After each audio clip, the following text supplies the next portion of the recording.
प्रिय भाइयों तथा बहनों, हम लोग अपने आप को प्रभु यीशु के शिष्य कहते हैं और आज मैं मनन चिंतन करना चाहता हूँ शिष्यता पर।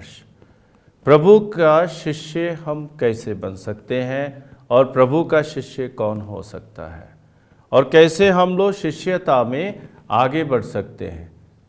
क्या हमारे काम हैं, क्या हमारे वचन हैं और हम लोग कैसे जानते हैं कि हम प्रभु के शिष्य हैं। बहुत बार हम कहते हैं कि हम ख्रिस्तीय हैं, हम शिष्य हैं, हम अपने आप को आज लोग कई प्रकार के जो टाइटल हैं उससे संबोधित कर रहे हैं। लेकिन क्या जो भी जिस भी बात से वो अपने आप को संबोधित कर रहे हैं, क्या उनका जीवन उस बात के अनुकूल है? यदि मैं अपने आप को प्रभु का शिष्य मानता हूँ तो क्या मेरा जीवन प्रभु के शिष्य का जो जीवन होना चाहिए वैसा है या नहीं? शिष्यता का मकसद क्या है, उद्देश्य क्या है, ये भी समझने की ज़रूरत है। और हमें क्यों प्रभु ने बुलाया है, क्यों हमें चुना है कि हम प्रभु के शिष्य बन जाएं। क्योंकि सब कोई जिसने बपतिस्मा ग्रहण किया है वह प्रभु का शिष्य है। तो ये नहीं सोचना चाहिए कि केवल कोई पुरोहित है, कोई धर्म भाई है, धर्म बहन है, कोई कैटेकिस्ट है, कोई मुनाद है और कोई विशेष जो सेवक है जो विशेष रूप से चुना गया है। शिष्य बनना केवल उन्हीं का काम है, नहीं, ये हर एक का काम है। जिसको भी बपतिस्मा मिला है वह प्रभु का शिष्य बन जाता है और जो प्रभु के वचनों पर विश्वास करता है, शिक्षा पर विश्वास करता है, वह भी प्रभु का शिष्य बन जाता है। तो आज हम लोग इस विषय पर थोड़ा मनन चिंतन करेंगे। आइए हम प्रार्थना करें और प्रभु की कृपा का अनुभव करें। यीशु यीशु यीशु यीशु यीशु यीशु यीशु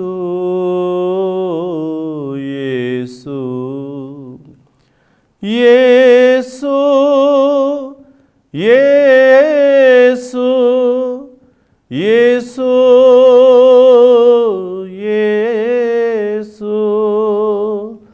यीशु यीशु यीशु यीशु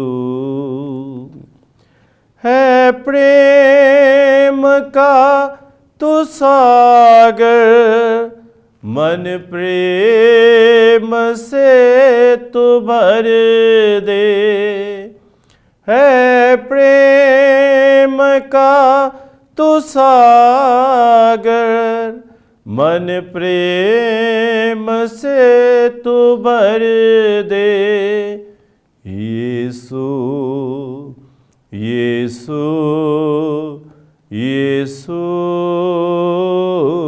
यीशु यीशु यीशु यीशु यीशु है शांति का तू दाता, मुझ में शांति भर दे।